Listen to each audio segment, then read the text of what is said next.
Whether or not you need Medigap insurance is a personal decision, but definitely an important one.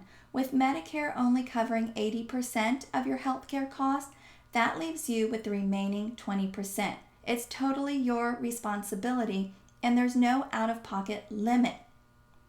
Now, that 20% that continues to grow can put you in a financially vulnerable position, and no one wants to be in a vulnerable position, especially when it comes to your money. Stick with me and I'll tell you how Medigap works and how it can protect you from that 20%.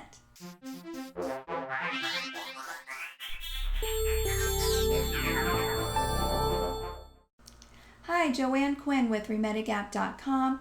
I'm a Medicare supplement specialist. I have educational videos here on YouTube and my Facebook page, just helping to make Medicare less confusing. So let's get right to it. Medicare's coinsurance. Now, prior to turning age 65 or prior to going on Medicare, you probably had health insurance that had coinsurance with it. But the difference is the coinsurance with your under age 65 plan probably had an out-of-pocket limit.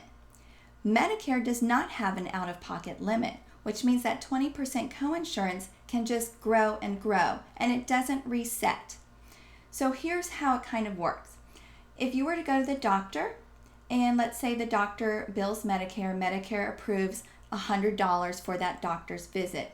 Medicare is going to pay 80% of that $100 claim, so $80 will be paid by Medicare, and then you're responsible for the remaining 20%, which in this case is $20. Now, $20 is not a big deal, and you might be thinking, I can handle that. A doctor visit here, a doctor visit there, no big deal if I have to pay $20 each time. I can handle that. And you know what? Most people can. But there's a couple of things that we need to take into consideration when thinking about it that way. One, you don't know what the future holds in terms of your health. And two, Medicare doesn't have an out-of-pocket limit. Wait, do I keep repeating that? I do. It's so important to really get this. Medicare doesn't have an out-of-pocket limit, and this is where Medigap insurance comes into play. Medigap is private insurance meant to fill in the gaps of what Medicare doesn't pay, such as this 20% coinsurance. Now, Medigap comes in 10 standardized plans, but the most popular plans right now are plans F, G, and N, and all three of those cover the 20% coinsurance, leaving you peace of mind and financial security.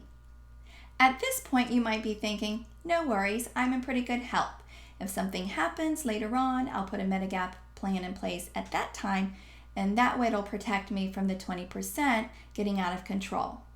Well, that kind of thinking is the perfect example of why it's so important to understand the Medicare and Medigap enrollment opportunities, and I'm going to explain them to you right now. Okay, so when you start Medicare, you're in an initial enrollment period, and you also get a Medigap open enrollment period. This is a one-time use it or lose it opportunity, and it lasts for 6 months starting from your Part B effective date. So let's just say your Part B effective date is February 1st.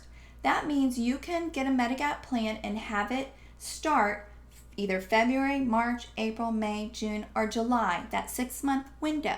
You can have it start at any one of those times that I just went over without having to go through medical underwriting or answer health questions on the insurance application. Okay? Medigap open enrollment kind of protects you from having to do that. It's the one-time opportunity you get to get that Medigap plan that you want.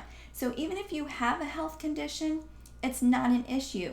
You can get a Medigap plan during that period of time. You won't get rated up either because they're not allowed to do that. And when I say they, I'm talking about the insurance companies. Okay? So that's the Medigap open enrollment period. That's that 6-month window that's so important. It's a use it or lose it situation. Once it's gone, and you can't get it back. So why do I keep saying it's so important? Well, let's think back to that 20% coinsurance. If you did not put a Medigap plan in place when you were in your Medigap open enrollment period, then you leave yourself financially vulnerable to that 20%. And like I said before, we don't know what the future holds for our health. So I'm going to leave you with a real life story just to bring home to you how important it really is to consider Medigap coverage when you're in your Medigap open enrollment period. I had a client, a Medigap client, reach out to me, and she already has a Medigap plan in place, but she has a friend who wanted to get Medigap. Now her friend was, I think, no longer 65 for sure, but probably in her late 60s at this point. Never had a Medigap plan, had only had Medicare Part A and B all this time, and really it was working fine for her because she was only going to the doctors for her visits once or twice a year, and so those little payments of $20 here and there weren't a big deal at the time. But then something happened and she became sick and was diagnosed with cancer. Now when I spoke to her, I did not know of this, so when talking to her on the phone, usually what I do with anybody who has to go through medical underwriting is I get some health history and I go through the questions on an insurance application just to get an idea of what's going on. Well, immediately she told me that she had cancer and that she had had surgeries and treatment, chemotherapy, and that 20% was adding up so quickly and it was getting to be too much, and she couldn't afford it anymore. She needed Medigap now to help pay that 20%. I didn't even have to go through these health questions because as soon as she said cancer, I knew that she was not eligible for a Medigap plan with any of the insurance carriers. They just weren't going to take her. This is not the news that I want to give to anyone, and I certainly didn't want to give it to her to let her know that she was basically stuck with this 20%. So this is why I share it with you today, to let you know how important, there's that word again, but it really is important to consider Medigap insurance when you're in your Medigap open enrollment period to avoid this kind of thing happening later on. So now you have an idea of how Medigap works. So now it's just up to you to decide whether or not you need it. You could get your Medigap during a Medigap open enrollment period and make it very easy on yourself, or you can wait until you're out of your Medigap open enrollment period and answer all the health questions on the insurance application and leave it up to the insurer to decide if you can have a Medigap plan. The good news is you don't have to make your decision right this very second. In fact, you might want more information or even some more guidance. So I have more good news for you.